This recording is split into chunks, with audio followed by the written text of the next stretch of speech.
Salles. A gente hoje, o pessoal da coreografia fez uma homenagem para os nordestinos. O Salles legitimamente é um nordestino, não como muitos que estiveram aqui à frente, aliás, os nordestinos aqui que vieram aqui trocaram o chapéu de couro lá em Guaxupé, na terra da irmã Celina, e puseram de palha. Mas olha, foi muito bom, E eu estou brincando de Guaxupé, porque hoje a Celina falou: pastor, o senhor conhece Guaxupé? Eu falei: não conheço não. É a terra que eu vivi, pastor. Eu fico falando toda hora de Guaxupé, Então a Celina chegou: não, eu vivi lá em Caconde, nasci em Caconde e viveu em Guaxupé. Quem mora em Guaxupé, o que é? Guaxupéense. Então tá bom. Então eu vou ter que escolher outra cidade. Eu já vou escolher a cidade de Guzambinho, para chegar e fazer minhas críticas, Então tá bom. O Salles, ele veio do Maranhão, Ele estudou lá no nosso seminário, Seminário Teológico Batista Nacional, e o Salles se formou em teologia, se formou em jornalismo também, E ele escreveu um material, um livro chamado Eu Dei Uniforme, que fala sobre a pós-modernidade. Então hoje ele é o pregador, ele vai falar conosco a respeito dessa visão que nós devemos ter como cristãos da nossa realidade, e ele fica nesse instante à vontade para trazer a mensagem do Senhor. Amém? Deus abençoe Salles. Vamos orar pelo Salles? Pai querido, obrigado, Senhor, por ter trazido o Roberto aqui, Senhor, para trazer, Senhor, a sua experiência, um pouco, Senhor, das novidades lá do Nordeste para nós, Senhor, para também, Senhor, falar da tua graça, do teu amor, Senhor, através da tua palavra. E, Pai, usa, Senhor, o teu servo, usa o teu filho, Pai, naquilo, Senhor, que tu já colocaste no coração dele, que ele possa ter a destreza, Senhor, possa ter na sua boca, Senhor, a destreza de um hábil, Senhor, escritor, Senhor, como diz o salmista, e que ele possa, Senhor, com liberdade, no teu Espírito, Senhor, falar, Senhor, aquilo que é necessário para a nossa vida, para o nosso coração. Abençoa o teu filho, Senhor, o que nós te pedimos, em nome de Jesus. Amém, Senhor. Antes do pastor sair, graças a Pai, irmãos. Eu trouxe um Guaraná Jesus, lá do Maranhão. Isso aqui foi a maior batalha que a Coca-Cola já teve no mundo. Ela até que um dia comprou, mas não foi passada a fórmula, e só é comercializado no Maranhão, Então não fique com inveja, da próxima vez eu trago mais para vocês.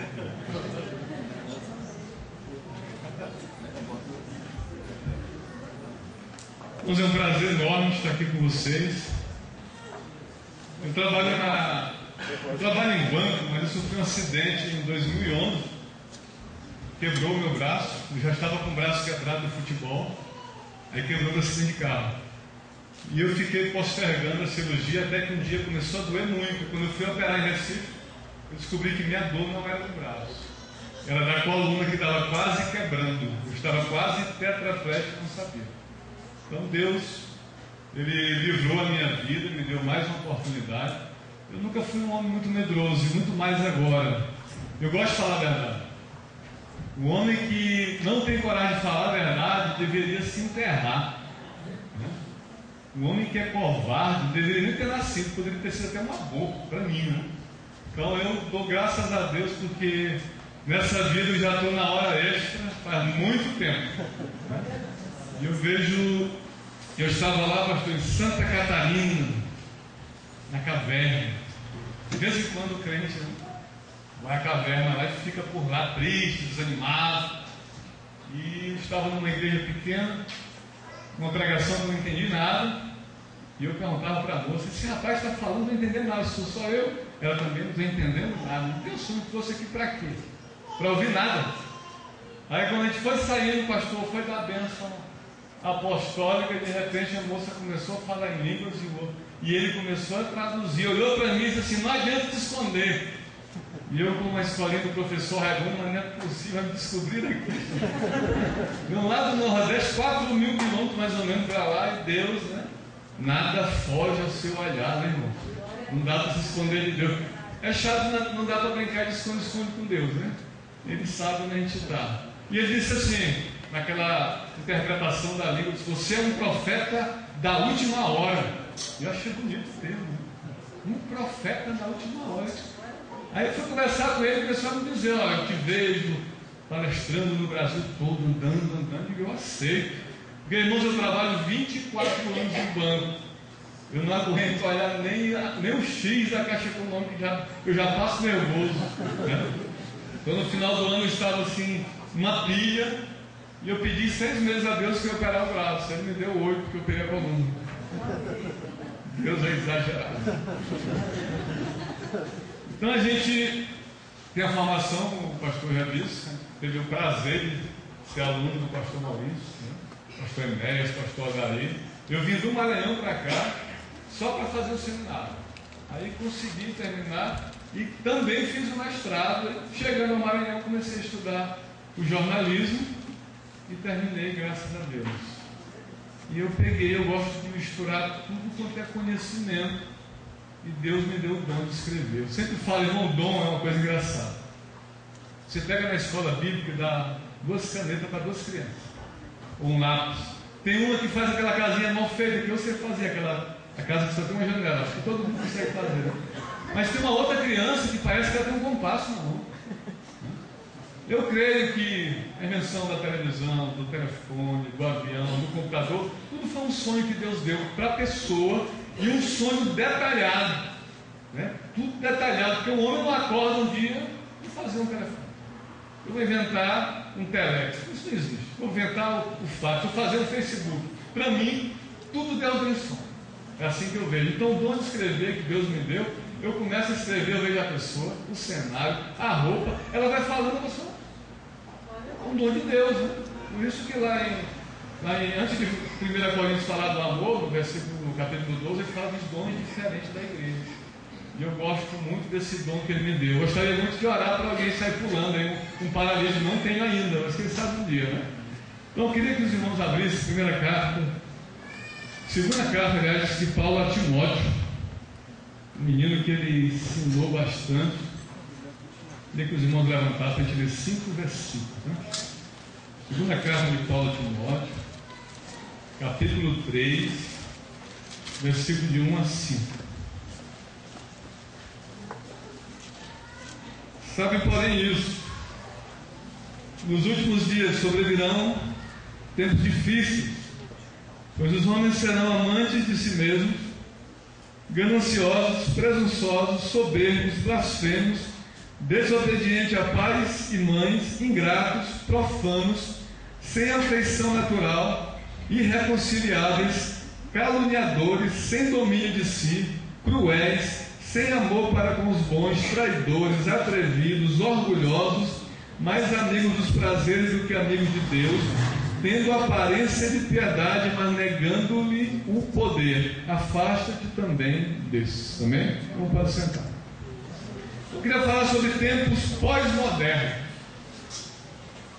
Aqui nessa citação que nós vemos aqui, é impressionante como parece que os estudiosos da comunicação pegaram 2 Timóteo capítulo 3 e falam sobre as características da pós-modernidade. A pós-modernidade são os dias que nós já estamos. Ou seja, se alguém está pensando que o final do mundo, o final dos tempos vai ser muito longo, irmãos, não vai mais. O homem chegou ao pior de toda a história. Enquanto a história defende a evolução do homem, eu acredito na involução do homem. O homem está verdadeiramente, a alta tecnologia chegou, nós temos uma high-tech hoje que é impressionante, mas a mentalidade, ela na mesma proporção que a tecnologia subiu, eu não sei se foi para fazer um equilíbrio, a mente do homem ficou down, lá embaixo, né? Aqui fala que o homem vai ser amante de si mesmo. E hoje, na pós-modernidade, nós comemoramos ou sofremos a morte da ética. A gente vê as pessoas mais maduras, mais antigas. Antigamente, quando um homem fazia um negócio com o outro, ele só dava a palavra. Depois passou para um bigode, arrancava-se um pelo do bigode e dava. Depois passamos para a documentação. o registro em cartório. Aí o homem começou a dar um cheque que deveria ser um dinheiro e começaram os cheques irem e voltar. O homem começou a perder o seu moral, a sua ética. Porque hoje a coisa mais difícil de encontrar é um homem com H maiúsculo. Hoje os homens são mais ou menos homens, eles são fracos, porque com o tempo a sociedade foi pegando algumas palavras e dando um sentido que não tem como ser. Por exemplo, machista. Começaram a usar esse termo de uma forma tão generalizada que um dia eu estava assistindo uma reportagem do Maguila, e a mulher dele disse o seguinte: o Maguila era machista, mas agora já está me deixando pousar nua na Playboy. Então, se machismo é igual a não deixar minha mulher pousar na Playboy, eu sou machista. Um pai de família, antes que ele falava com seus filhos, todo mundo se calava. Eu nunca vi um filho, se ele levantasse a voz, a paulada dava na cabeça, ele caiu no chão na mesma hora, já ficava na dele, né? Papai não tem conversa. Hoje, os papais de hoje, as mamães de hoje em casa, receberam uma família para almoçar. E a mãe chega a ser tremendo todinha. Filha, você poderia lavar essa louça aqui, tremendo todinha. Quando antigamente a mãe nem a louça por obrigação, você faz isso, você faz aquilo. Hoje, irmão, nós estamos numa decadência de moral que dá dó. A ética, ela está sendo velada no salão central da pós-modernidade. Um exemplo que a gente sempre usa é um homem, ele compra um carro e ele quer enxergar bem, ele coloca um xenon. Coloca um xenon lindo, vai aqui, vê tudo. E quem vem de lá para cá? Vê alguma coisa? O cara acorda, ele perdeu uma namorada, uma esposa, e ele acorda de madrugada apaixonado. E resolve ouvir Julio Iglesias, apaixonado, bota um som bem alto. Pergunto para vocês, se o vizinho não estiver tão apaixonado, que tem que trabalhar no outro dia, pegar um metrô, pegar um ônibus, né? Pegar um trânsito. Então nós estamos vivendo uma crise de ética, que na verdade não é uma crise de ética, porque nós sempre tivemos problemas éticos. Assim que o homem foi feito, um irmão já matou o outro. Problemas éticos nós sempre tivemos, mas agora na pós-modernidade nós estamos, não é com problema ético, é um problema na ética. Eles mataram a ética. Você não pode mais dizer nada. Qualquer coisa que você diga, isso está errado, vão dizer para você, você está com preconceito. É a palavra-chave da pós-modernidade, preconceito, é um anestésico. Na faculdade não tinha discussões bem acirradas, alguém sempre, tem sempre um de plantão, onde você estiver, tem sempre um de plantão, pós-moderno de plantão. Isso é preconceito. Aí eu dizia assim, você quase acerta, querido. Não é preconceito, você falou um assunto, eu processei, analisei, busquei dados, estou dando a minha opinião, então não é preconceito, é pós-conceito. Então hoje o homem não está mais podendo pensar, porque se ele pensa diferentemente do sistema, ele é taxado na mesma hora, selado, preconceituoso. Isso está fazendo com que nós fiquemos amedrontados, amordaçados, com medo de falar como o sistema. Com medo de falar é o que está tendo aí. Nós temos psicólogos calados, historiadores calados, pastores calados, e tudo está vindo para cima da igreja, para cima de uma sociedade e que ninguém nos defende. A pós-modernidade dos mais velhos, acho que eles não entendem nada. O que pode? Por que mudou tanto? O que está acontecendo? Porque o homem tem esse quadro hoje, ganancioso, presunçoso, desobediente a pais e mães, sem afeição natural, sem domínio próprio, não respeita os seus pais. Querido, no jornalismo a gente estuda que está tendo um número tão grande de jovens que estão morrendo entre 15 e 24 anos que assusta. Por que será que eles estão morrendo? Porque hoje eles não pedem nem a bênção para o papai e para a mamãe, que é careta. Talvez no Facebook, numa página lá bem escondidinha, eles peçam a bênção, não sei. Mas não estão tendo coragem, acham que é bobagem. Mas quando um filho ou uma filha diz papai, mamãe, benção, e que o pai ou a mãe diz Deus te abençoe, Deus olha lá de cima e diz assim, tem um pai abençoado, ele tem autoridade sobre o filho, manda a bênção para ele, guarda ele que o pai está pedindo. O que nós estamos vendo hoje é uma geração morrendo cedo, porque não consegue nem pedir uma bênção para o pai, não consegue obedecer à sua mãe, e os culpados não são os jovens. Muitos pais estão e vão enterrar seus filhos, porque hoje estão com a frouxidão educacional.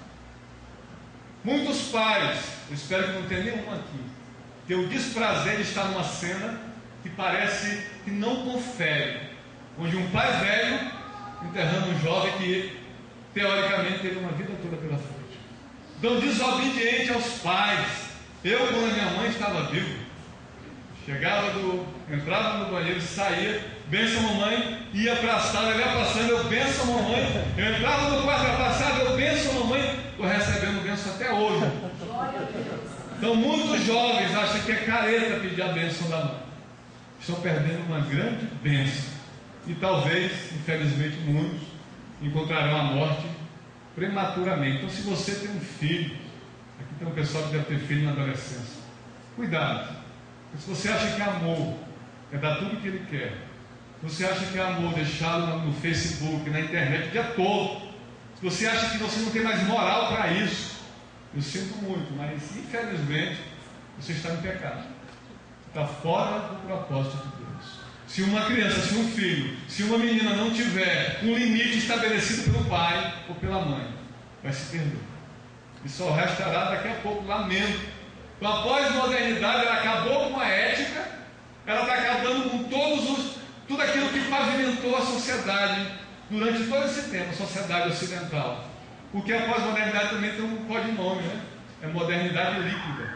Aquilo que era sólido está ficando líquido, está ficando frouxo, está virando geleia. Nada mais é aceito, nada mais do que aquilo que nós aceitamos. Uma família onde é papai, mamãe e os filhos estão criando aí uma pseudo-família, família de segunda classe, família falsa.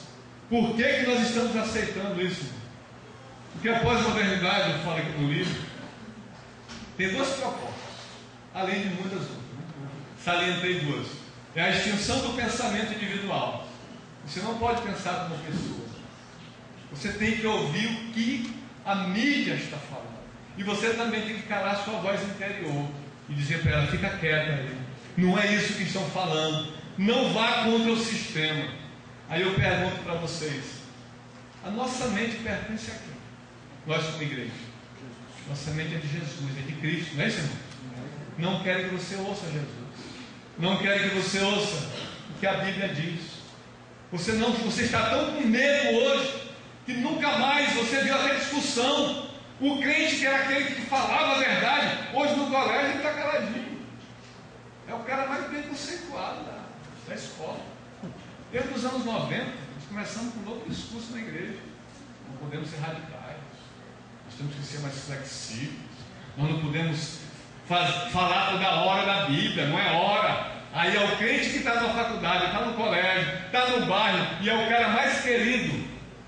Irmãos, alguma coisa está errada. Nós, será que estamos perdendo a capacidade de ser a luz desse mundo? Será que queremos aplausos das pessoas? Sabe por que eu não quero aplausos das pessoas? Porque um dia, quando eu morrer, não vai ter ninguém. É só eu e Jesus. Não tem papai, não tem mamãe, não tem igreja, não tem colega, não tem ninguém. Vai estar você, está eu diante de Jesus no julgamento. E aí? Eu quero que Deus seus. Está com vergonha de mim? Você deixou de falar minha palavra? Você não foi contra o pecado? Você não falou, você acredita? E agora? Eu vi um ritual maluco que tem num lugar aí, o camarada ele enterra a pessoa. Um ritual pagão, né? Ele enterra a pessoa deixando só para respirar mesmo. E no outro dia a pessoa acorda em desespero. A mulher que estava com depressão jogou logo a depressão embora, porque rapaz, já estou vivo aqui mesmo, eu vou deixar de bobagem, vou ver a vida melhor. Então, irmão, a Bíblia diz: enquanto é dia, nós temos que trabalhar. Trabalhar enquanto é dia. Você já imaginou se você morresse hoje? Você dizer, puxa, eu não fiz aquela viagem que eu queria, mas eu não preguei o evangelho como eu queria, não disse assim, pastor, conta comigo como eu queria, eu não me inscrevi no coral como eu queria. Será que quando nós morrermos nós vamos poder falar como Jesus disse? Pai, está consumado, cumpri tudo que o Senhor me deu na terra. Será que nós vamos poder falar isso? Será que nós teremos a capacidade de morrermos de cabeça erguida? Ou será que se fizesse ritual com a gente vai sair de lá e botando fogo? Rapaz, eu quero trabalhar para Jesus, eu quero abraçar mais as pessoas com as quais eu convivo, eu quero estudar mais, eu quero largar mais Facebook, eu quero largar a internet para viver. O que hoje você está vivendo, queridos? Eu vejo pessoa, uma mulher, eu encontrei, ela estava lá direto, fui visitar uma parente, e disse que ela não dá para conversar contigo, não. Ela quer ter retrógrado? Eu sou. Então Zé Mané, sou. Porque se for para não ser Zé Mané e andar o tempo todo com você, está aí com um universo de uns 30, 40 centímetros, o meu universo é tão grande. Quando alguém manda para mim um negócio na internet, não respondeu por quê? Você não pega isso aqui de 15 em 15 dias. Eu não tenho o que fazer, eu gosto de pensar, eu gosto de ver o que está acontecendo. Eu vejo vocês todos com uma vida alienada, eu não. Eu digo não à pós-modernidade.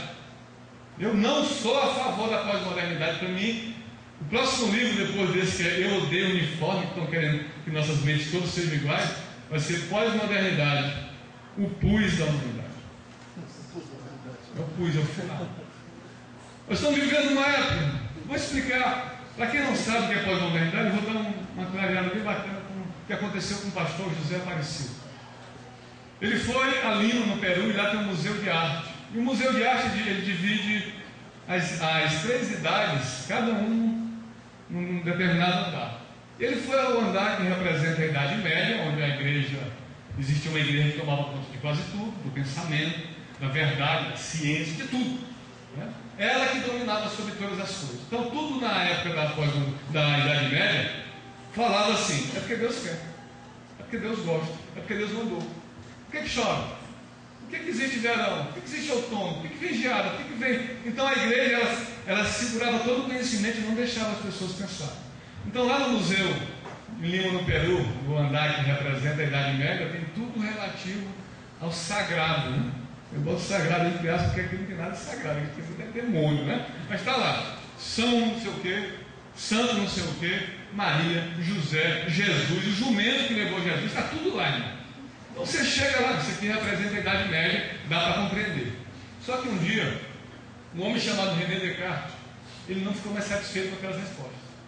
Porque Deus quer, porque Deus manda. Peraí, deve ter alguma coisa, algum mecanismo que eu possa descobrir. Ele pegou e saiu da faculdade, porque a faculdade naquela época e hoje, o professor uma vez me deu uma nota 6 em ciências políticas. Eu disse assim: professor, o senhor pode me explicar? Ele: você não dialogou com o texto.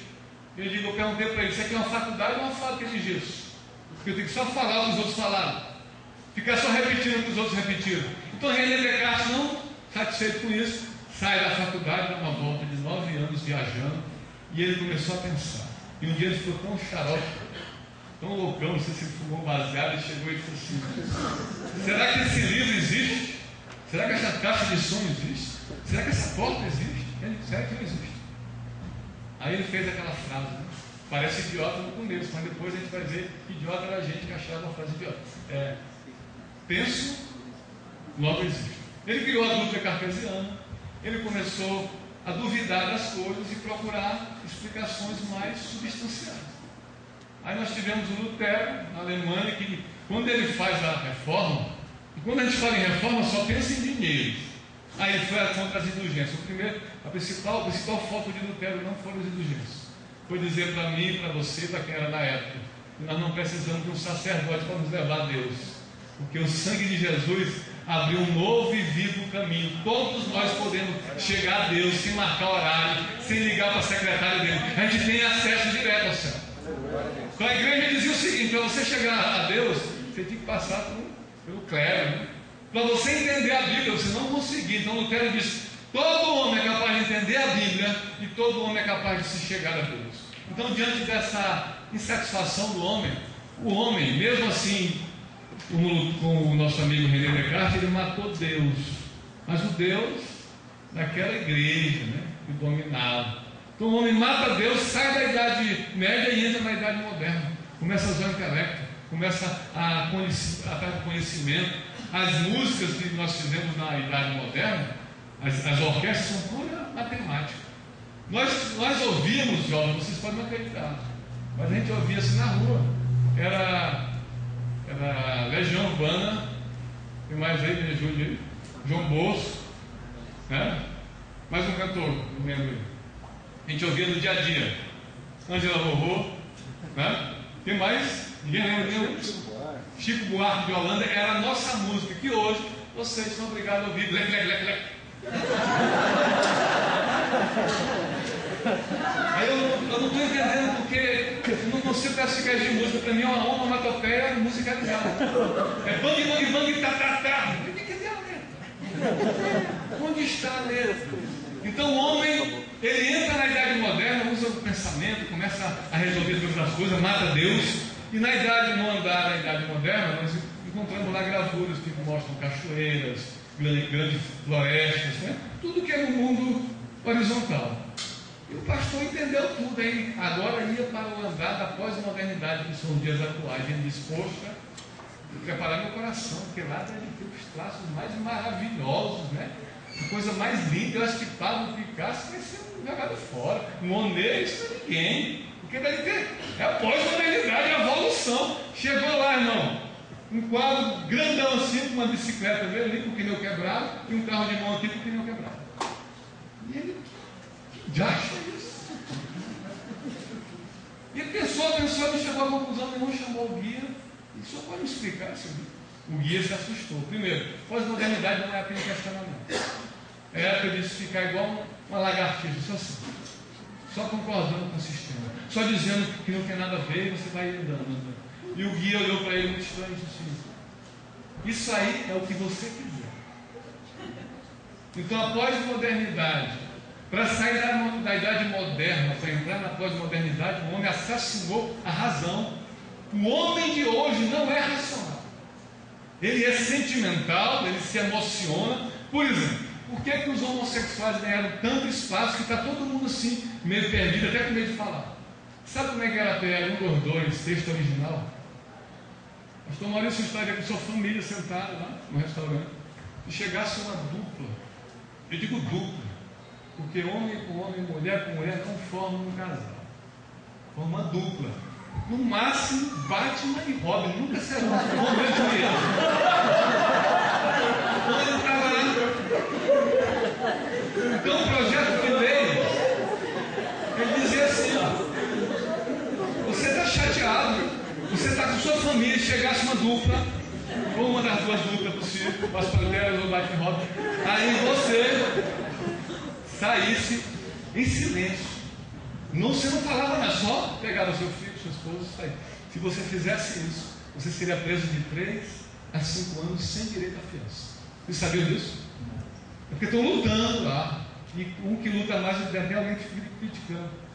Você é obrigado a aplaudir, reverenciar, até mesmo adorar. Eu tenho um artigo na internet chamado Campanha Nacional contra a Homolatria. Depois, se vocês quiserem acessar lá, Campanha Nacional contra a Homolatria. Eu mostro que no Brasil nós temos a homolatria. Homofobia não. Primeiro que o Brasil é um país sambaridó, né? Aqui todo mundo é bem-vindo, vem americano, vem russo. Lá no Maranhão está cheio de chinês, nunca matou ninguém, nunca se matou nenhum. Então o Brasil é um homofóbico.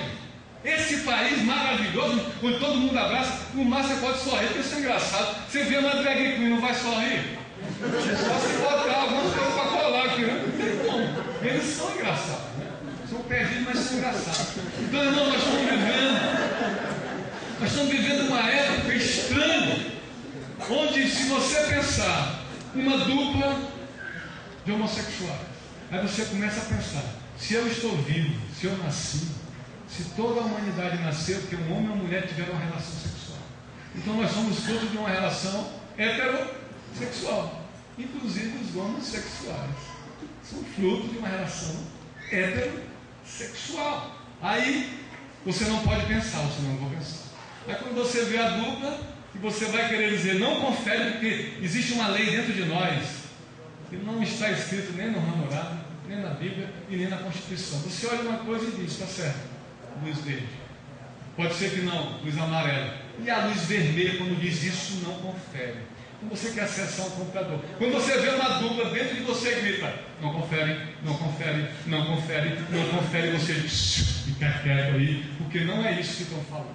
Então essa sociedade é a pós-moderna. E a igreja está dentro desse cenário.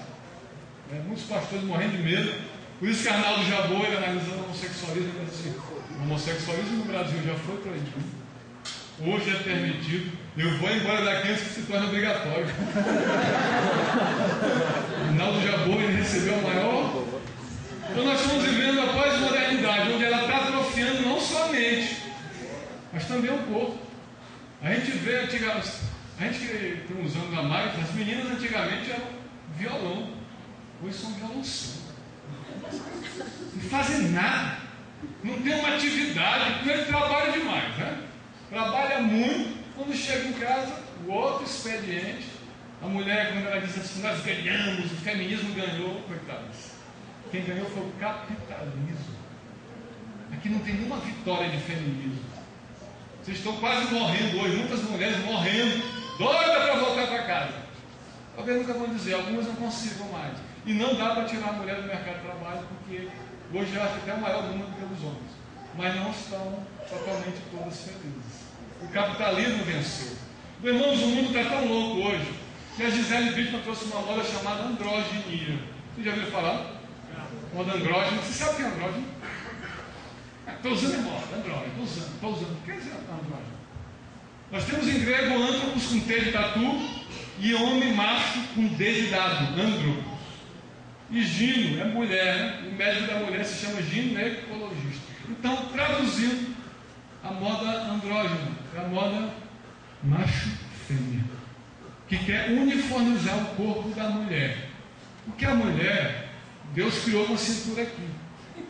Você coloca uma calça bem aqui. Você vai criar um balão aqui. E a geração é Bob Esponja.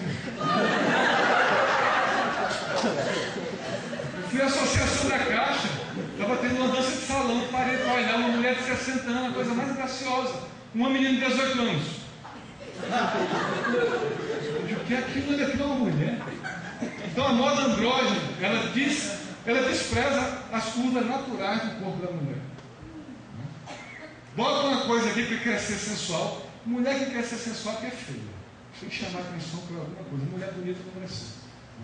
Então se aperta aqui, a calça fica em cima do útero, pode dar um problema e deforma o corpo para sempre. Enquanto os gays, não parece ser eles usam. Então a moda andrógena é essa, está arrebentando o corpo de vocês. Mas está na moda. No seu que a Gisele hoje, Gisele nem come. Não sei se é pouco, mas essa deformação, eu bati uma foto de uma menina lá de uns 15 anos magra. Eu não sabia qual era a parte da frente e de trás, porque quando aperta aqui, sai daqui, irmão, vem para cá e para cá. Como é que pode? Porque a mulher sempre, a beleza da mulher ela quase se mata. Antigamente, quando era aquelas mulheres do Império que apertava aqui, as coitadas, respira, para ficar assim bonitona, né? Hoje estão fazendo tudo para ficar feiona. Geração Bob Esponja, tristeza. Você já viu uma mulher andando hoje, com a calça baixa com o celular aqui? Não parece uma mulher. A mulher é a coisa mais delicada que isso. Mas a pós-modernidade até isso está atacando. Ela quer padronizar o corpo de homem com de mulher. Por isso que eu digo, eu odeio o uniforme. Porque Deus, quando fez o homem, sexto dia, cansado, ou quando foi fazer a mulher, ele olhou assim o protótipo, essa canela está muito fina, fazer uma canela bonitinha. Deus caprichou na mulher e hoje o sistema está arrebentando. O sistema ele é mau. Ele quer acabar com todo mundo, ele quer uniformizar todo mundo, ele quer que o homem tenha a mente de mulher. Hoje os homens estão tão. Encontraram um termo bonitinho, né? Metrosexual. O cara está brigando com o creme, esse creme é meu, a mulher é meu, e começa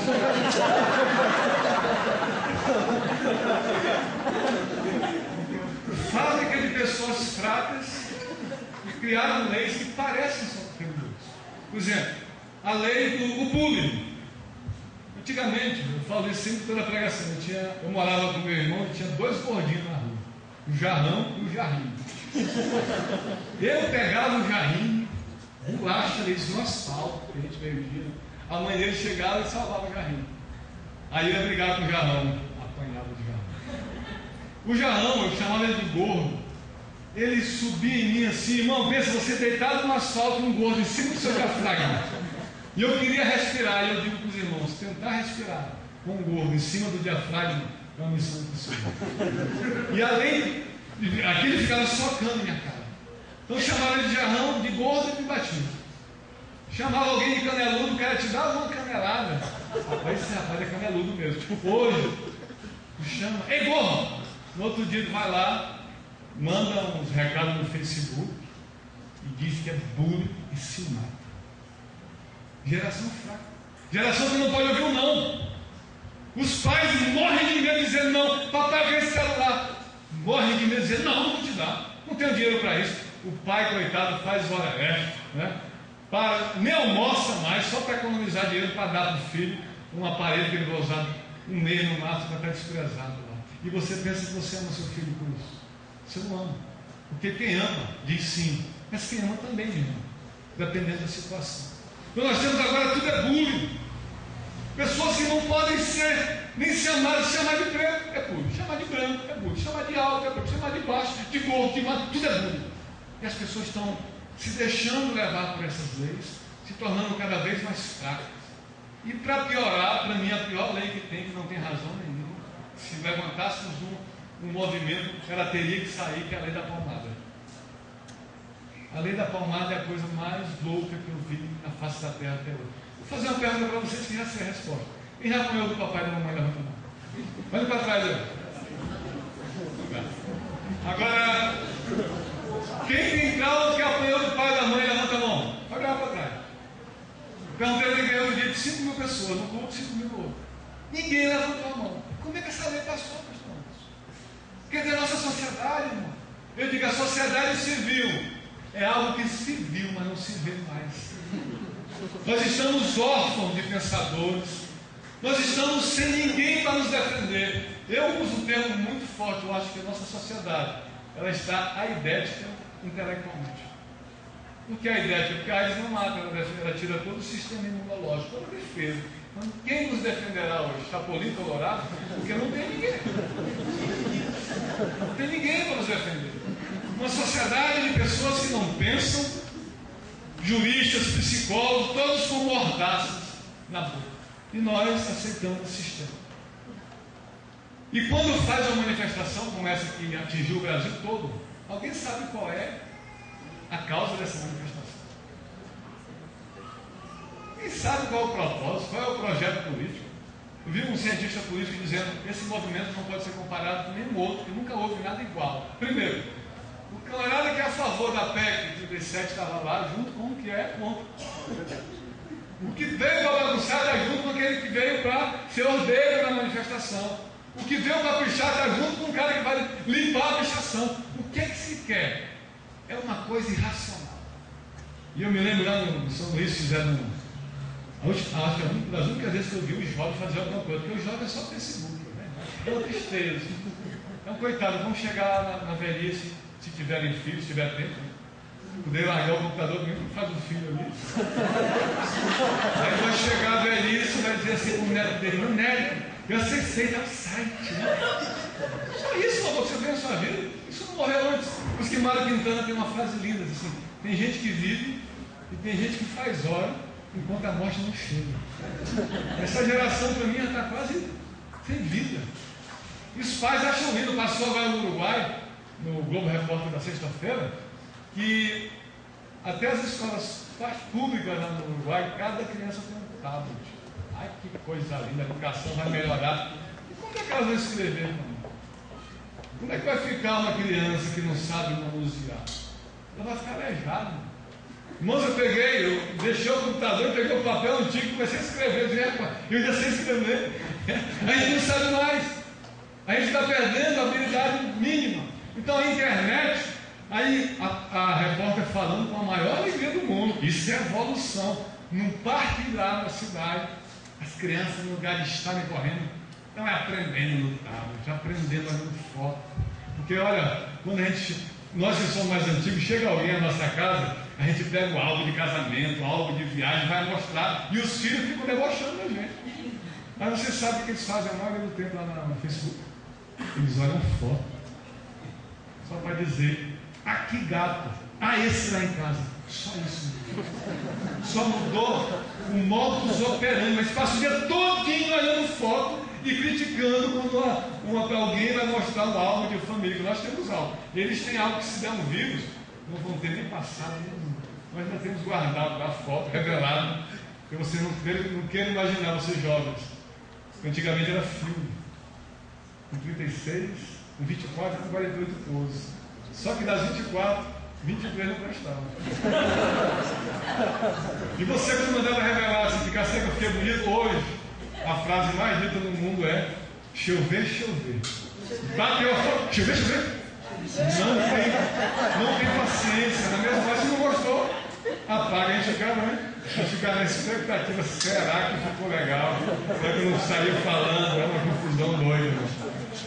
Então, diante dessa irracionalidade, em São Luís está tendo uma manifestação dos jovens, coisa muito rara, e os jovens no meio da rua. O tiro saiu pela culatra, passou um esquema lá de Sarney. O tiro saiu pela culatra. Aí um advogado que fazia jornalismo comigo chegou para um jovem e disse: o que quer dizer culatra? Aí o jovem: eu não sei não, mas o tiro saiu pela culatra. O tiro saiu pela culatra.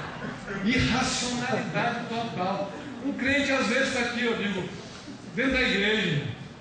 Aqui vamos cantar um hino assim: sobre tua vida, meu irmão, não vale encantamento. O irmão fechou, ele fica: sobre tua vida, meu irmão. Mas que irmão é esse que está vendo? Por que ele não vê a letra que ele está cantando? Ele tem que olhar para o irmão e dizer: sobre tua vida, meu irmão, não vale encantamento. Então nós estamos chegando à época da irracionalidade. Pena para os adoradores que Deus só recebe um culto racional. Da pós-modernidade, será que é por isso que Deus sabe tudo, está em todo lugar, diz que Ele está procurando adoradores? Eu digo: meu Deus, como é que o Senhor está procurando, se teus olhos estão em toda parte? Porque tem um bocado de doido na igreja.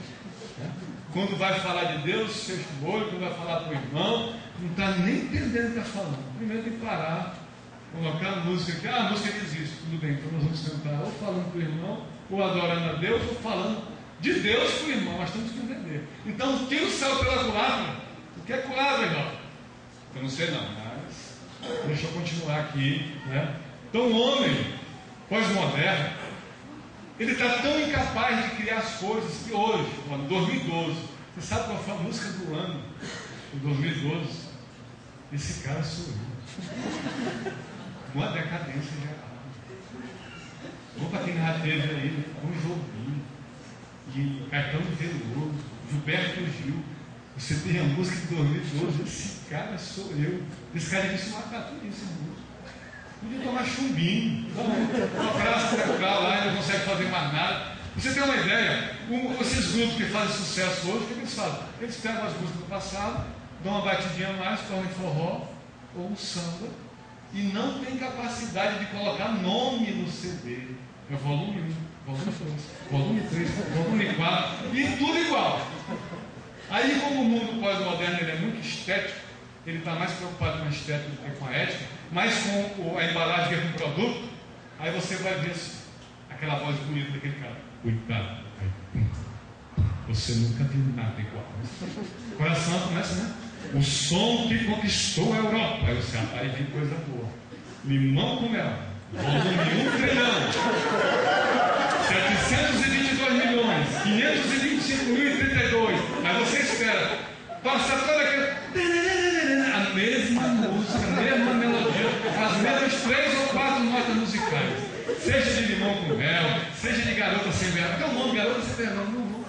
O Wesley, o safadão. Eu só digo assim, de vez em quando eu gosto de ver o brilho. Para o mundo que eu quero descer. Você está vendo mais muita mediocridade. Essa é a evolução que nós chegamos. A pós-modernidade. Em todas as áreas. Eu recebi um artista plástico em casa. Ele era de Brasília. Ele disse: cara, eu não gosto de novela. Eu detesto a rede esgoto plim-plim de televisão. Mas eu assisti a uma novela porque lá tinha um artista plástico. Ele saía de um macaco, botava a mão na tinta e chegava. Irmão, levava para o museu esses traços indicam que o artista entrou na quarta dimensão, porque Aquário está junto com Júpiter e o sistema imunológico bateu no DNA. E aí, mas sabe quem era que pintava os quadros? O macaco que batia a prata. Essa é a arte Pós-moderno é de matar o mundo. Pós-modernidade, síndrome do pensamento acelerado, está todo mundo assim. Nem os nossos líderes hoje estão mais lendo. A maioria dos líderes não consegue parar para ler. Você chega com o professor, eu não tenho tempo. É a frase tão linda que escravos hoje estão falando. Eu não tenho tempo. Nem vagabundo tem tempo. Pergunta, e agora tem um homem, coloquei aqui no livro, o nome dele é Reisman, ele estuda a frequência da Terra, e diz que a Terra tem uma frequência de 8,7, inclusive nessa frequência é feita toda a comunicação do Exército. Ela passou para 11 e agora para 13. Ele disse que nós temos hoje, pastor, 16 horas e não mais 24 horas. 16 horas. Do lado das emoções do nosso cérebro, do lado direito, a gente percebe isso. Do lado esquerdo não. Está vendo que só continuam 24 horas, mas não são mais. O tempo está numa velocidade tão grande. Eu comparo o tempo assim: um gelo e alguma coisa tentando se mover no gelo. É bem devagarinho, consegue, mas é lento. Esse gelo ele está digelando. Aí nós vamos entrar daqui a pouco na eternidade. É tudo se apoiando. E a Bíblia diz que no final dos tempos, dos dias, serão abreviados por amor de quem? Da gente. Deus nos amou tanto que a gente está doido para receber o salário. E mesmo assim chega rápido. Então o tempo não é mais o mesmo. Síndrome do pensamento acelerado. Estava fazendo uma palestra com a Valéria Sfer, que era chefe de jornalismo do Jornal da Globo, e ela disse assim: o tempo está tão rápido hoje, que se Deus hoje promulgasse a lei dos 10 mandamentos, sairia assim no jornal. Deus acaba de promulgar a lei dos 10 mandamentos. Os 3 principais são. Se você quiser ver mais, vá lá no R7. É desse jeito. E eles querem pirar a gente. Quem tem TV por assinatura aqui em sua casa? Você já imaginou aqui a televisão ali? O repórter está dizendo: morreram 13 no engavetamento na Dutra. Você vai chorando. Só que aqui embaixo tem assim: ó, mineiros são soterrados lá no México, estão mortos. Aí eu não sei se eu choro pelo pessoal da Dutra ou se pelo povo do México. Estão querendo deixar a gente doido, irmão. Não existe um hipertexto na internet, pesquisa. Você começa aqui: eu quero saber sobre nazismo. Você bota lá. Aí entra no site. Nazismo, embora ele fosse austríaco, começou mais na Alemanha. A Alemanha tem principal qualidade. O pessoal gosta muito de beber chopp. Você chopp. Festival do chopp, bem aqui em Blumenau, em Santa Catarina. Você queria saber sobre o nazismo, você já está bebendo chopp bem aqui no festival da Bíblia. Na minha prova perguntaram o que eu achava disso. Eu digo: estão criando cyberbois para pastar no cybercapim, não sabe o que eu quero da vida. E você está, é uma pesquisa aqui, é uma música aqui, é um site aqui, é o Facebook aqui. O homem de hoje, o homem pós-moderno, compara com um pato. O pato, ele não anda, ele não voa e ele não anda. Ele não faz nada direito, ele tenta fazer tudo, mas ele é todo atrapalhado. Já viu o pato andando? Então o homem não sabe o que ele quer. Síndrome do pensamento acelerado. Um pastor fez uma experiência em Curitiba muito triste, dá para chorar. Ele pegou um texto, uma pregação, fez 4 domingos seguidos. E ele tentou fazer, a partir do 2º domingo, como um texto de teatro, palavra por palavra, só para experimentar a igreja.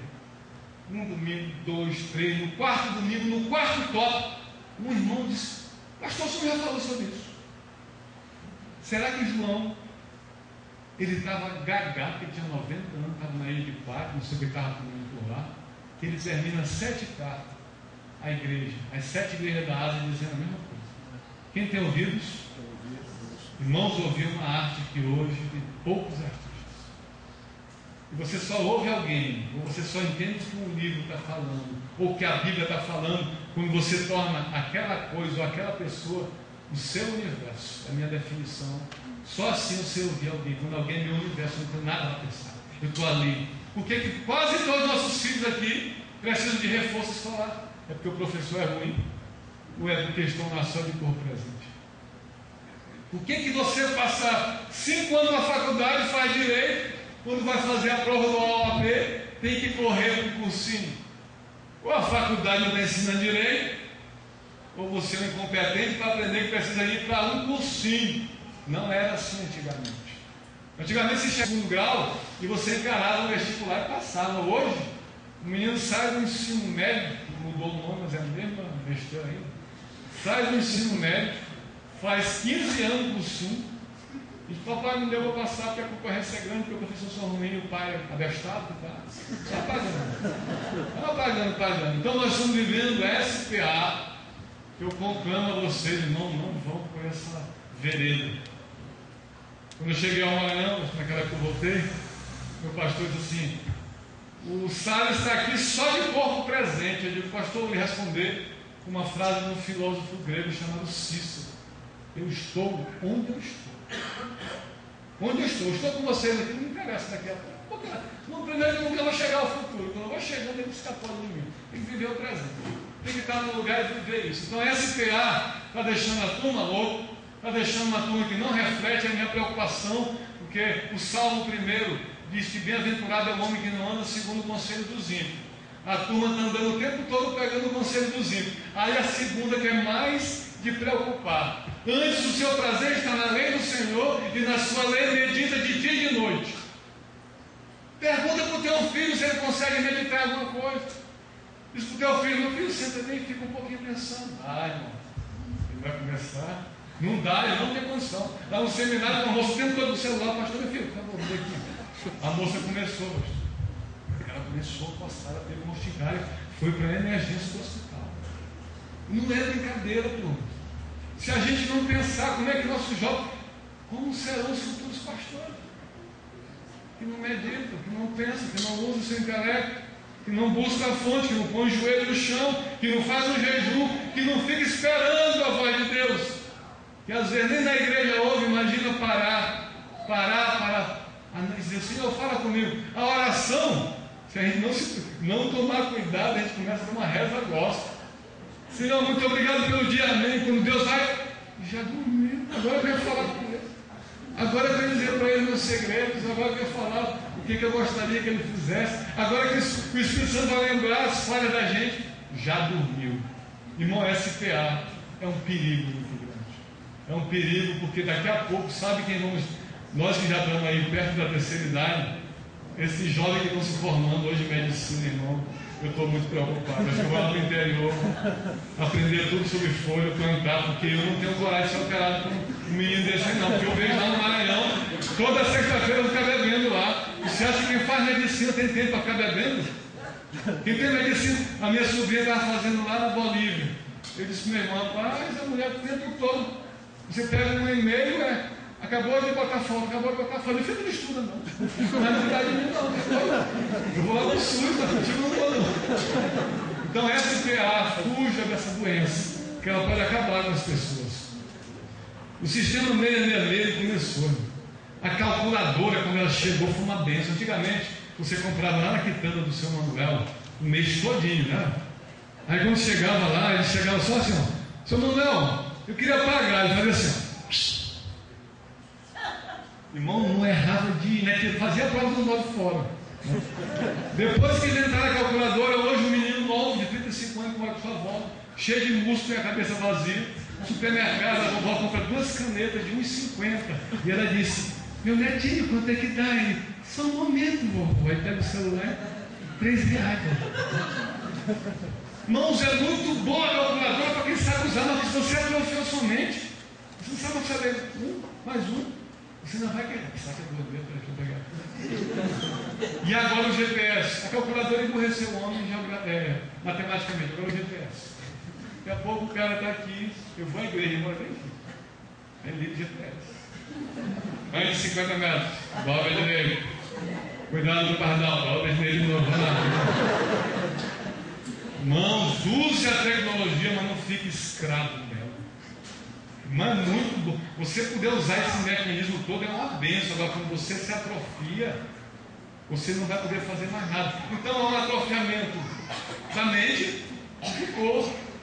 Aí hoje, antigamente, nosso carro estava sujo. Lavava o carro. O cachorro, coitado, amarelo, cheio de remédio, de pulga, de carrapato, tinha lá. O bichinho chorava, sacudia todinho, se molhava todinho. Você fazia hoje. Hoje o seu cachorro está sujo. O que faz? Manda para o... E o carro está sujo, manda para o lado. Ainda tem uns que botam assim, lava jato, porque isso aí é rápido. Não é lava a jato, só lava jato. Desceu uma mangueira muito rápido, em movimento.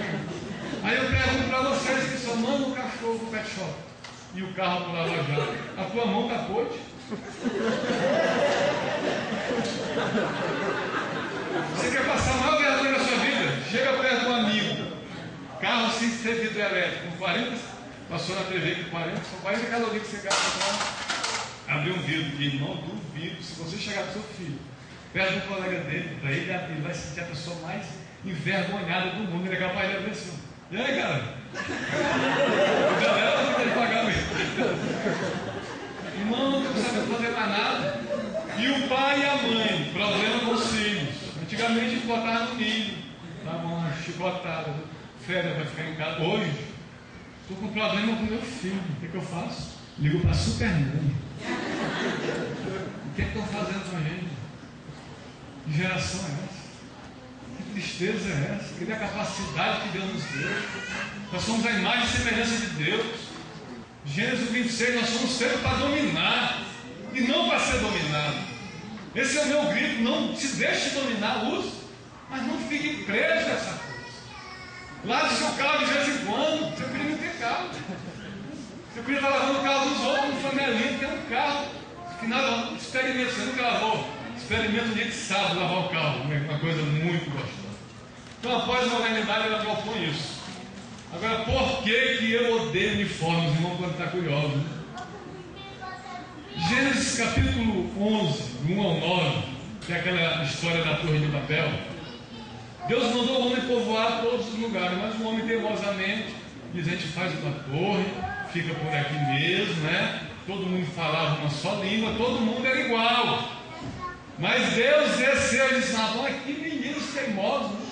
Eu vou já confundir a língua dele, vocês vão ficar juntos do mesmo jeito. Então começou a cada um procurar a sua turma, sua galera, seu gueto, e expandiram pelo mundo, porque o livre-arbítrio, que muita gente pensa que é para tudo, o livre-arbítrio é só para o homem aceitar ou não Deus.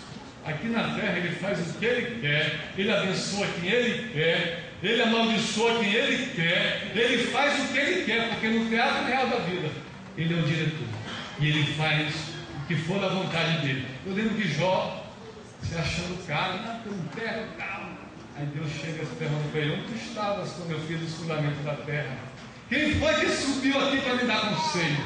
Então, quando Deus mandou o homem invadir, viver nessa terra toda, que ele caprichou, e o homem não quis fazer, ele espalhou o homem, porque o homem queria ficar um só. E hoje, de novo, na pós-modernidade, eu chamo a pós-modernidade também de Torre de Babel, segunda edição. Nós temos um estudioso chamado McLuhan, que ele fala sobre a aldeia global. O que você faz hoje aqui, alguém faz lá na China, lá no Uzbequistão. E inventaram um texto bonitinho, um termo chamado hibridismo, que é a mistura, né? E hoje tem muito crente que é meio católico, meio macumbeiro, meio espírita. Ele fez uma salada doida. E outro dia encontrei um jovem com a fita na mão, alegre da vida. Pega essa fita aí, ele vai me proteger. Crente, eu digo: rapaz, eu estou muito atrasado, porque para mim são os anjos do Senhor que receberam a ordem para me guardar. Tu já tem uma fita aí, está bem. Nas igrejas colocam sal grosso. Eu gosto muito de sal grosso, no churrasco. Aí, irmãos, pode me convidar que nós vamos lá matar esse negócio. Então, a padronização, o homem querer ser igual, mas Deus nos fez cada um em particular. Deus não fez. Nós tivemos no final do século XVIII a reforma industrial, onde as coisas que eram feitas pela mão, manualmente, passaram a ser escala industrial. Eu digo sempre para quem não sabe, que as pessoas não sabem. Deus, ele não está no nosso tempo, ele está na eternidade. Ele fez cada um de nós manualmente, com todo o carinho do mundo. Você às vezes é um crente que não conhece a Bíblia, que diz: eu não vou orar não, porque Deus deve estar muito ocupado. Irmão, Deus está na eternidade, tem tempo para cada um de nós, ele cuida de nós. Então, após a modernidade, está trazendo de novo aquilo igual. O Bumba Boy do Maranhão, por exemplo, já tem forró, já tem reggae, já tem rock, porque tem a raiz daquela cultura. Ah, é bonito, vamos fazer hibridismo, misturar. E será que se misturar não se perde a identidade? E cadê a tua identidade? E os crentes estão misturando. Cadê a identidade do crente? Cadê o crente ter coragem de dizer eu não acredito nisso, eu não vou nisso? Cadê as vozes? Onde estão os homens de Deus que não se amoldam a essa cultura nova? Onde estão os homens calados dizendo agora? Olha, a gente vai fazer um outdoor aqui, olha, esse povo neopentecostal não tem nada a ver com a gente. Tá? Nós não estamos juntos com ele. O Jô Soares recebeu um e-mail uma vez que dizia assim: dize-me com quem tu andas, que eu direi se eu vou contigo ou não. Aí você ainda pode falar para alguns irmãos: irmão, me inclua fora dessa. Eu não corroboro, eu não penso igual a você, eu estou fora. A minha única regra de fé e prática é a Bíblia. Passou da Bíblia, é maldição. Então desejo ser igual. Hoje, de novo, uma única fonte de conhecimento. Tem faculdade que quer exigir que todos os trabalhos sejam na internet, como se os livros não pudessem mais. Eles querem fazer com que você fique totalmente preso. Posso aceitar um negócio. E a liberdade do pensamento. Você é livre hoje para pensar. Assim como o Henry Ford, quando criou o Ford, ele disse: todo homem tem direito de escolher o seu carro, desde que seja um Ford preto. Você é livre para pensar, desde que seu pensamento coadune com o pensamento pós-moderno. E a igreja do Senhor, que é o sal dessa terra, a luz desse mundo, tem que continuar dizendo: nós não estamos com vocês, nós estamos fora. Nos inclua fora dessa, porque a nossa única orientação, que a Bíblia diz que a lâmpada para os meus pés é a palavra de Deus e luz para o meu caminho. Então não vou me render, não vou me prostrar diante do sistema alienante e irracional que nós vivemos hoje. O Emile Durkheim, que é o fundador da sociologia moderna, ele diz que no homem tem dois em um: o homem que ele é pessoalmente e o homem que quer ser social e agradável. Então ele é capaz de escolher do que ele acha para agradar uma sociedade. Eu não sei aqui em São Paulo, mas lá no Maranhão muitas meninas usam aqui uma roupa com o umbigo para fora.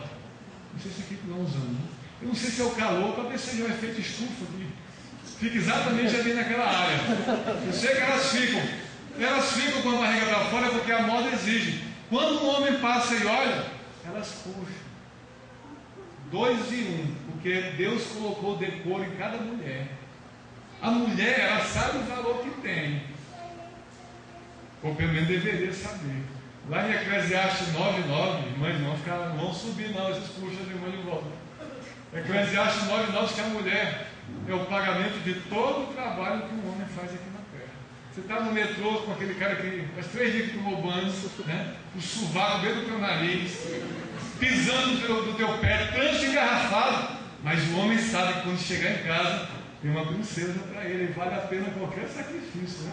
Então a mulher verdadeira, ela é tão valorosa, ela tem tanto valor aos olhos de Deus, que ela chega a ser o pagamento de tudo que a gente errado aqui na terra. Então, Durkheim diz que a pessoa é social e também ela é individual, mas ela é capaz de, para agradar os outros, se tolher, deixar de ser você.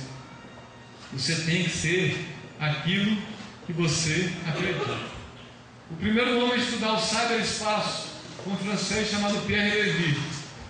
E ele diz que no cyberespaço, no espaço da internet, é proposta uma ideia de inteligência coletiva.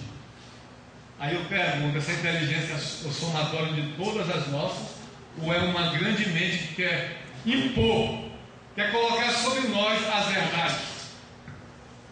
Por que é um sistema ditatorial? Por que nós não podemos hoje? E olha, eu digo para vocês, enquanto não mudarem a Constituição, estão tentando buscar, o capítulo 5 da Constituição Federal nos dá o direito de expor o que a gente acredita. Nós temos liberdade para falar aquilo que a gente acredita, desde que não vá ofender a pessoa, humilhar a pessoa, mas nós temos o direito de expressão. Enquanto não mudarem, não fique com medo. Já tem pastor que morre de medo de falar de determinados assuntos.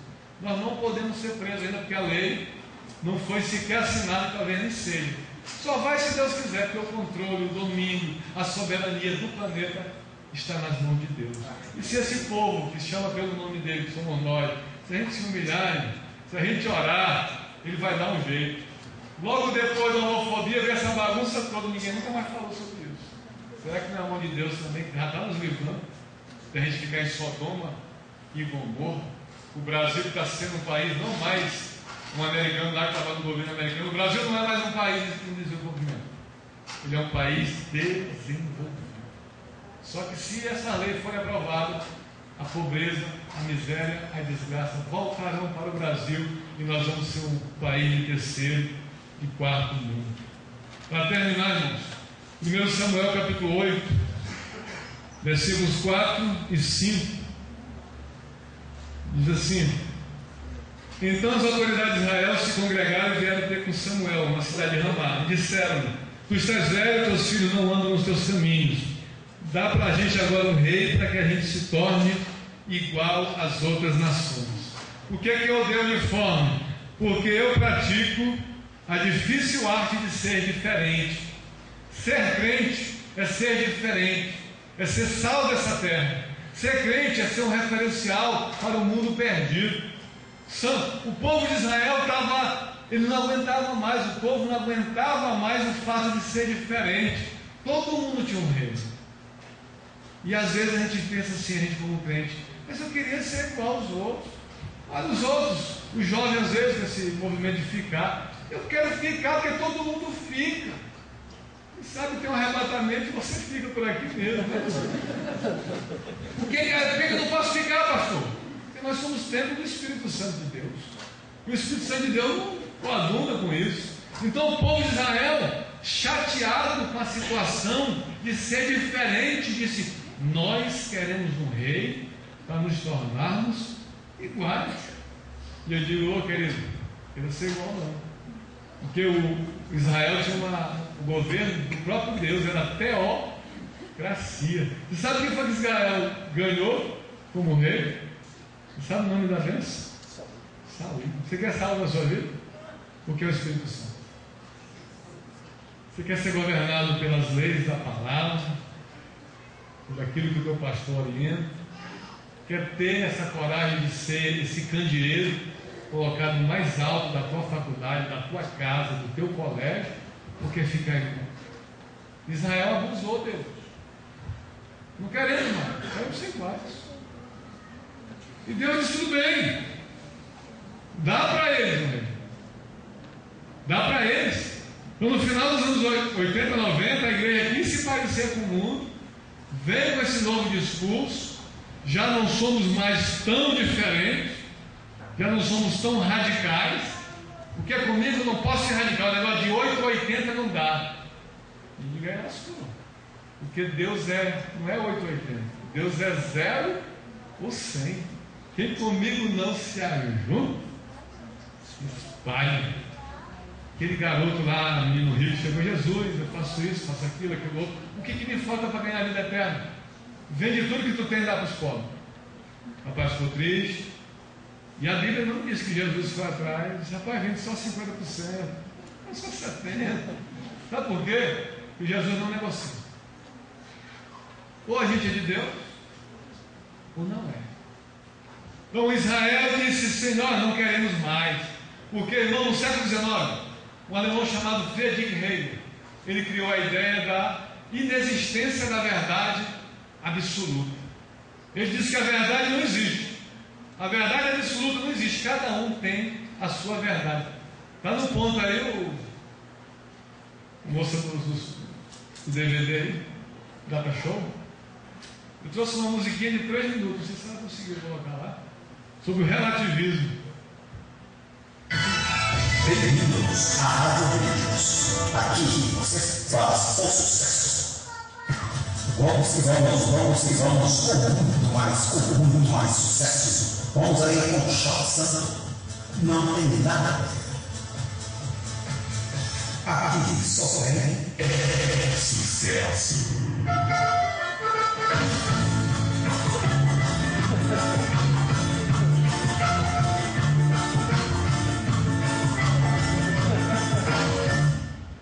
Tem nada a ver, isso é normal. Beba a coisinha que faz crescer.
em vez de ganhar o bicho faz é ganhar.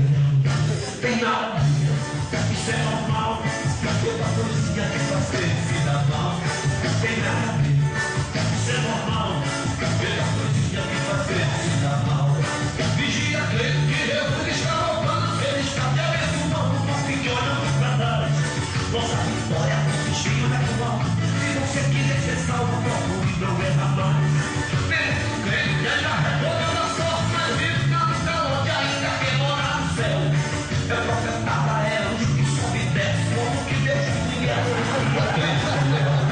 Tem nada a ver, isso é normal. Pela poesia que você se dá mal. Isso é normal. Pela poesia que você se dá mal. Tem nada a ver, é normal, tô bem aí pra fazer crente cair. É uma questão de segundo. Crente girar pra formar cerco e cabeça. Tem um corpo na igreja e a cabeça no mundo. Alguém me diz que leu na Bíblia Sagrada que Deus não proíbe nada, Deus não obriga ninguém. Mas sou um crente com Jesus comprometido. Sei que tudo é permitido, mas nem tudo me convém. Tem nada a ver, isso é normal. Pela coisinha que você se dá mal.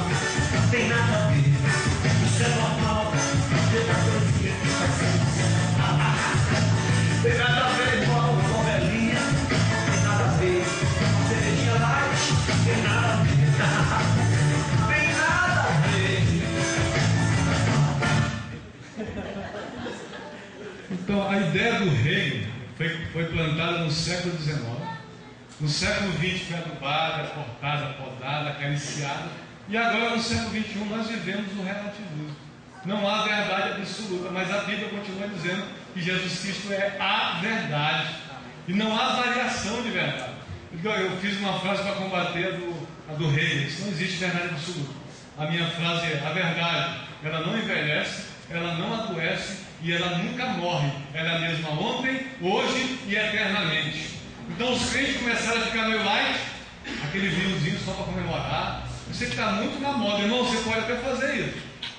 O pastor disse que ele foi agora ministrar 3 cultos, ceia com vinho. Diz que no terceiro culto ele já estava para lá de Bagdá. Eu estava até falando de língua, mas não era estranho não, porque estava pesado.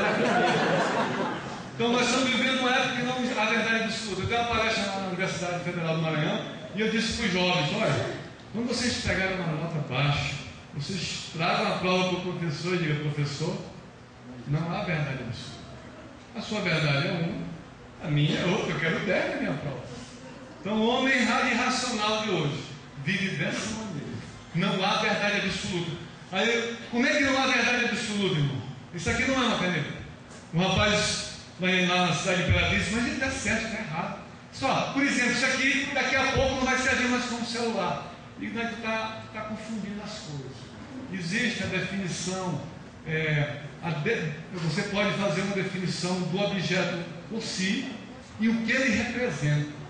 Quando Immanuel Kant, que foi o homem que mudou a filosofia, assim como Jesus mudou a história, ele disse: vou fazer uma reforma copérnica do conhecimento.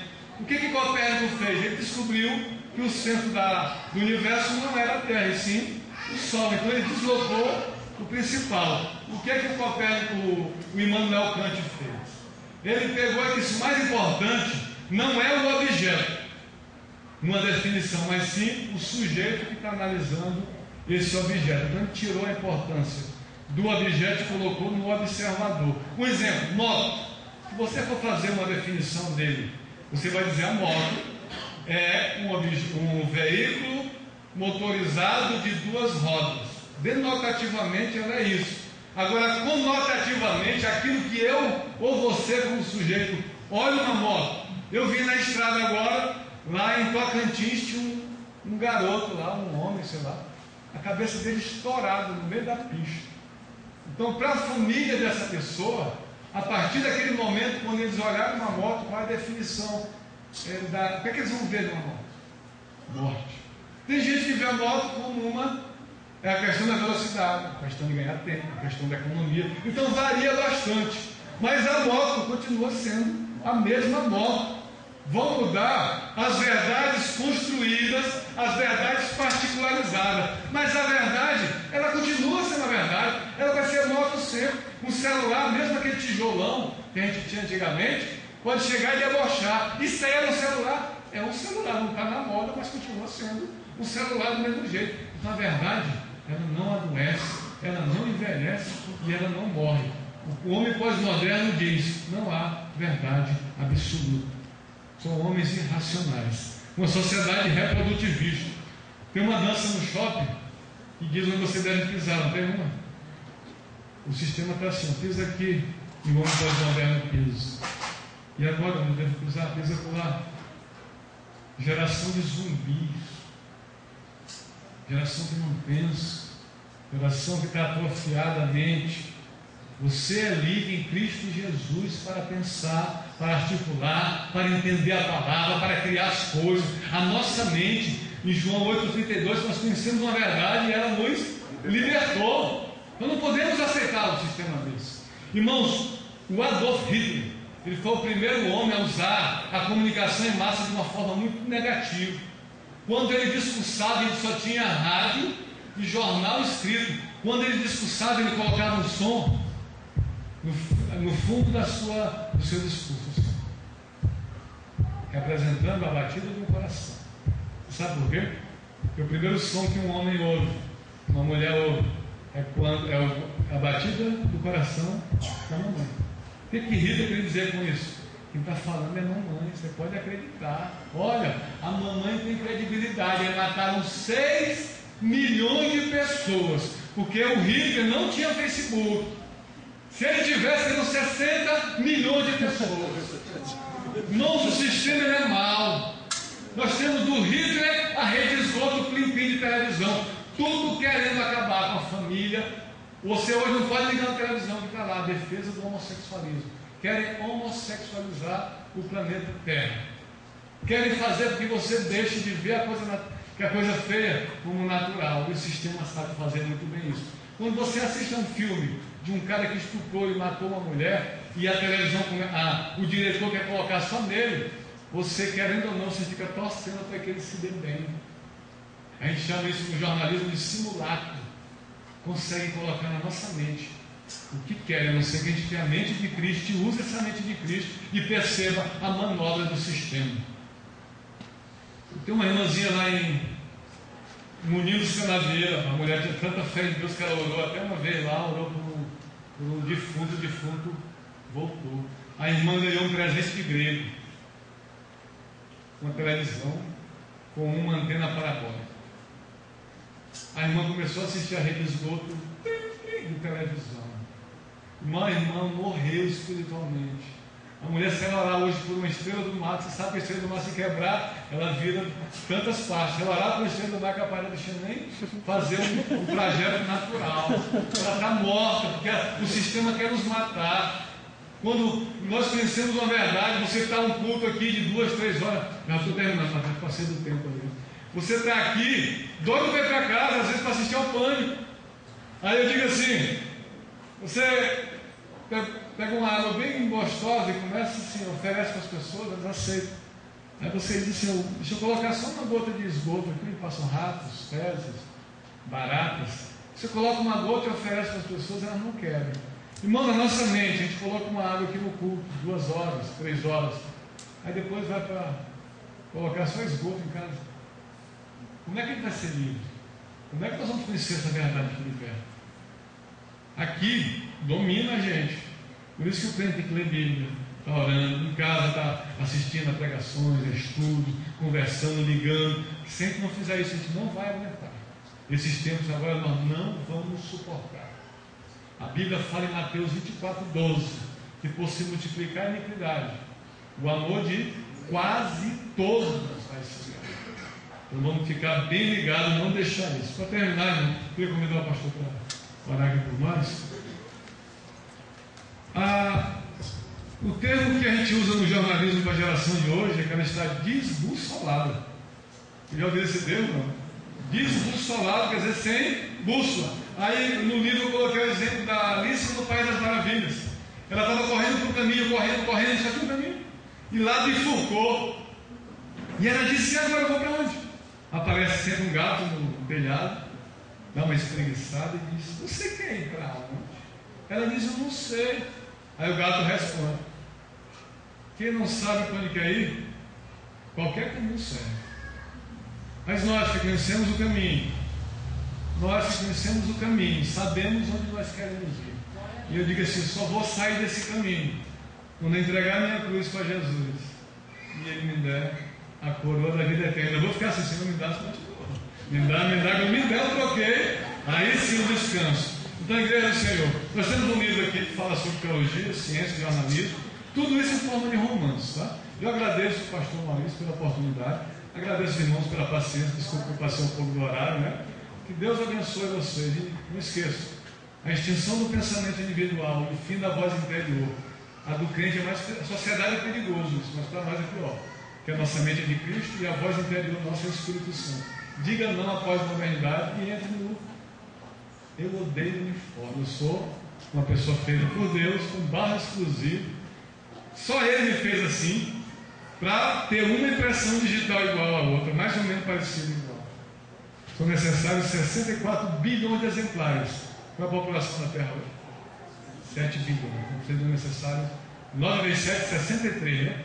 Mais do que 9 vezes para chegar uma igual, porque Deus nos fez única e exclusivamente. Nós somos exclusivos, modelos únicos, não tem clonagem, não tem que você ser igual a ninguém. Seja você mesmo, porque Deus lhe fez com todo carinho, com todo amor. Você é um sonho dele e você é mais do que vencedor em Cristo Jesus. Amém?